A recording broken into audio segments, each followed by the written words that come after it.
তুমি বলছো যে আরিয়ান কন্ট্রোভার্সি চাইতো না, আরিয়ান তোমার নামে কোনো খারাপ কথা পর্যন্ত শুনতে চাইতো না, তুমি সবসময় সেজেগুজে থাকবে, আরিয়ানের সামনে ভালো থাকবে, সবসময় হাসিতে থাকবে, সেটা চাইতো। কিন্তু আজকে তুমি সোশ্যাল মিডিয়ায় এসে লাইভ করে তুমি যে কতটা ভালোবাসো আরিয়ানকে সেটা তুমি আমাদের কাছে তুলে ধরছো, তোমার পরিবারের ইচ্ছা তুমি তুলে নিয়ে আসছো। আর এদিকে বলছো তোমাদের সম্বন্ধে যদি কেউ কোনো রকমভাবে ভিডিও করে তার উপযুক্ত ব্যবস্থা নেবে। কেন? তো বন্ধুরা দেখতে থাকো, আশা করি তোমাদের খুব ভালো লাগবে। কেমন আছো সবাই? আশা করি অনেক অনেক ভালো আছো। বং কলকাতা ছোট্ট ব্লগে তোমাদের সবাইকে স্বাগত জানিয়ে আমি আমার কিছু মন্তব্য এখানে জানালাম। অবশ্যই কমেন্ট বক্স খোলা থাকবে, পাশে কিন্তু একটা লাইক দিতে ভুলো না। আরিয়ানকে তুমি যদি সত্যি ভালোবাসো তাহলে কখনো যে কথাগুলো তুমি আরিয়ান থাকাকালীন বলোনি সেই কথাগুলো আজ কেন উঠছে, তাই না? এগুলো তোমাদের নিতান্তই পারিবারিক ব্যাপার। তুমি যদি সত্যি কন্ট্রোভার্সি না চাইতে না, তাহলে কিন্তু তুমি তোমার পরিবারের কথা এরকমভাবে যখন এতদিন বলোনি আজকে বলছো, তার মানে তুমি কন্ট্রোভার্সি চাইছো।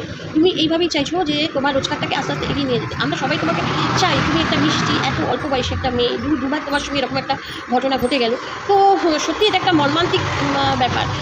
কিন্তু আমার মনে হয় কোথাও গিয়ে তোমার চুপ করে যাওয়া উচিত। কারণ কন্ট্রোভার্সি তুমি যদি নিতে পারো তাহলে ঠিক আছে, কারণ শুধু কন্ট্রোভার্সি হয় না, এখানে কিন্তু সন্তানগুলো অনেক রকমভাবে কথা হবে, তখন তুমি সেগুলোকে নিতে পারবে মা হিসাবে।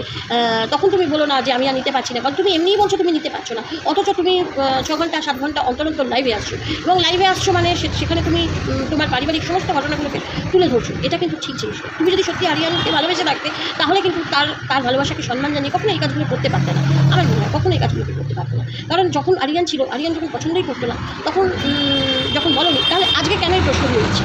তুমি অনেক ছোট, আমরা হয়তো তোমার মায়ের বয়সী হবো, সেই জন্য আমি তোমাকে বারণ করছি আমার তরফ থেকে এটা বলা যে তুমি যদি কন্ট্রোভার্সি চাও তাহলে এগো, আর না হলে তুমি এগিও। এতদিন যখন বলোনি তাহলে আজকে এসব কথা বলার অর্থটা কি? আমি এটাই বুঝতে পারছি। পরিবারের কথা, পরিবারের কেচ্ছা আমরা শুনে কী করবো? কী করবো পরিবারের কেচ্ছা শুনে?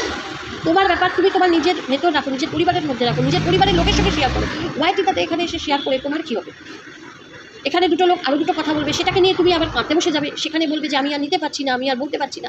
এদিকে তুমি এখানে এসে সমস্ত কথা তোমার জীবনের লাইফ করে তুলে ধরবে। এই জিনিসগুলো তো ঠিক আছে। কোনো একটা কাজ করো, নয় তুমি ভাবো যে কন্ট্রোভার্সি করবে, না হলে তোমাকে নিয়ে এত লোক ভিডিও নামাচ্ছে, তারপরেও তুমি কেন দিনের পর লাইভ করে যাচ্ছ, লাইভের পর লাইভ করে যাচ্ছ কেন? প্রত্যেকের কথার উত্তর দিচ্ছ।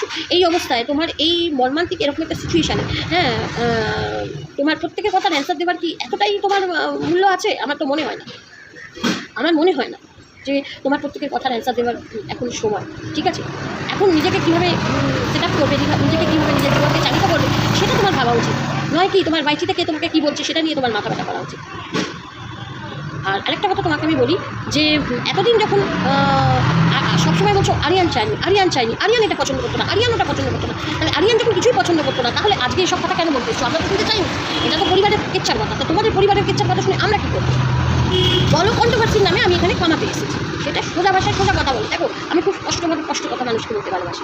বলো আমি এখানে এই কন্ট্রোভার্সি করে 6-7 ঘন্টা 70কে 80কে 90কে এরকম করে আমি জাস্ট আমার লাইফটা করবো প্রত্যেক দিন, করে আমি টাকা রোজগার করবো, সেটা একদম প্লেন কথা বলো। কারণ তুমি নিজেই বলেছো যে তোমার কাছে এখন সেভাবে কোনো টাকা পয়সা নেই, তোমার এখন তুমি কিছুই করতে পারবে না। তুমি তোমাকে সবাই বলছে নানান কথা যে ডেড বডি পাঠাওনি, এই পাঠাওনি, সেই পাঠাওনি। যখন তুমি একটা সবাই ছবি চেয়েছিল সেটাই দিতে পারোনি, তখন তুমি বলেছিলে আমার জন্য কেউ ভিডিও করলে এই করবো, ওই করবো, সেই করবো। এখন যে তুমি বড় মুখ করে আমাদের মাইটির কাছে শোনাতে, এটাই আমি তোমাকে বলবো যে চুপ করে যাও, নাহলে কিন্তু কন্ট্রোভার্সি হবে আর সেগুলো তুমি মানবে। তখন কিন্তু বলবে না যে আমি এই করবো, আমি সেই করবো, আমি ওই করবো, বারবার তোমাকে সবাই বারণ করছে, কিন্তু তারপরে তুমি তোমার নিজের লাইভে এসে তুমি টাকা রোজগার করছো আর আমাদের কাছে দোষারোপ করছো যে কন্ট্রোভার্সি চাই না।